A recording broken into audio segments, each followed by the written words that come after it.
This video is about when we lose our cool. If you're in a particular crisis right now, though, you might want to practice.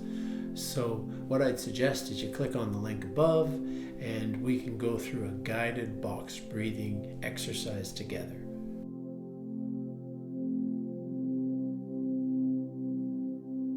Imagine if you're walking in the woods one day and you see off in the distance a bear.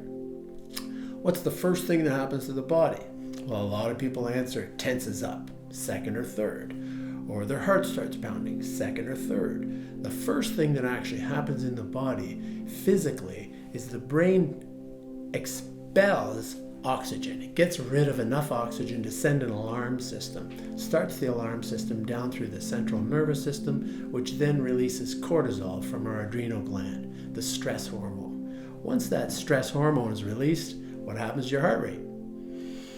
Exactly. Starts jacking up. What happens to your blood pressure?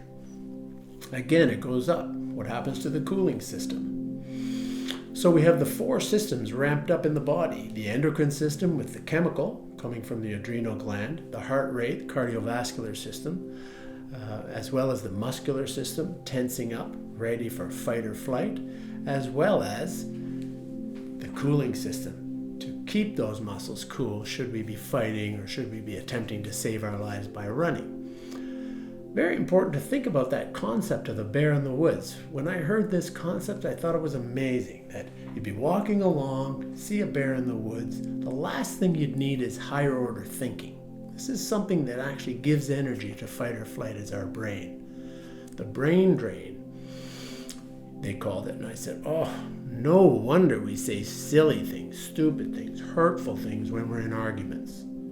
Because the brain actually doesn't function as well when we're under stress and duress, we're in fight or flight. The brain gives up energy for the fight or flight response. The next thing that gives up energy, the digestive system. A lot of people go, wow, no wonder I have a hard time eating, or it feels like you can hardly digest. Yes, the digestive system shuts down.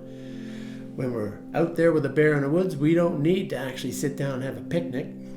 It's not a good time to eat. It's not a good time to think really higher reasoning kind of thoughts. So the brain gives up the energy, the digestive system gives up energy. Out of the 5 systems that give up energy, the third one would be the reproductive system.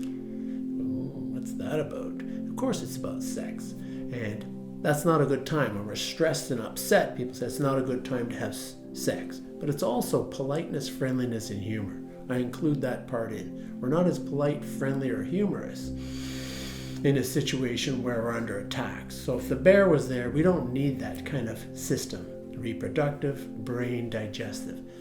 The last 2 would be the GI system, the gastrointestinal system. You know, things don't settle properly. You can have constipation, diarrhea, all kinds of issues there, as well as the limbic system responsible for sleep.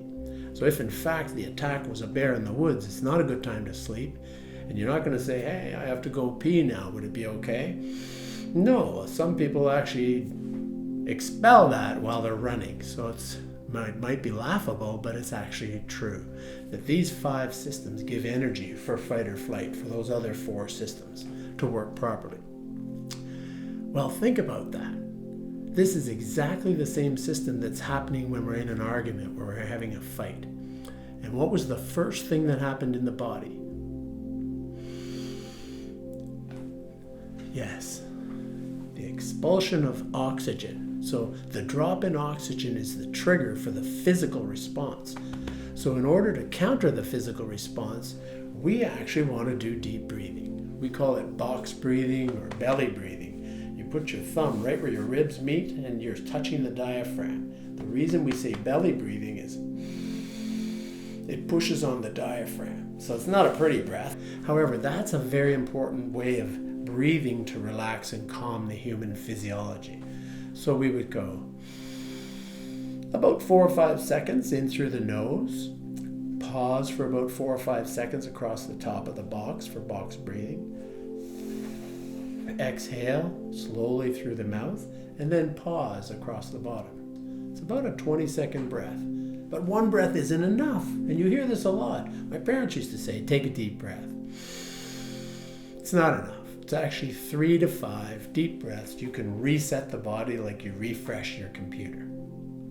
Resetting the body. And a lot of people do this and come back, and we've coached them and they say it doesn't work. It's because it only takes 1/100th of a millisecond for the stress response. So at the end of deep breathing, I could have a thought like, it's not going to get any better, and my body moves right back into fight or flight. So it's very important to repeat the pattern of deep breathing as many times as you would like. 3 to 5 deep breaths is enough that you can probably stay standing. However, sit down if you're going to do more than that. You can get wobbly legs, you can get bobblehead, and you definitely don't want to do a lot of deep breathing while you're driving. Just a good tip. Anyway, in order to have better relationships, in order to have better arguments and disagreements, in order to solve problems with the loved ones and people you're working with, it's very important for us to regulate our body. And I thought it was really useful to hear the science behind it, how 5 systems give up energy for fight or flight. Healthy levels of oxygen can keep healthy levels of relating under duress and stress. Take care out there.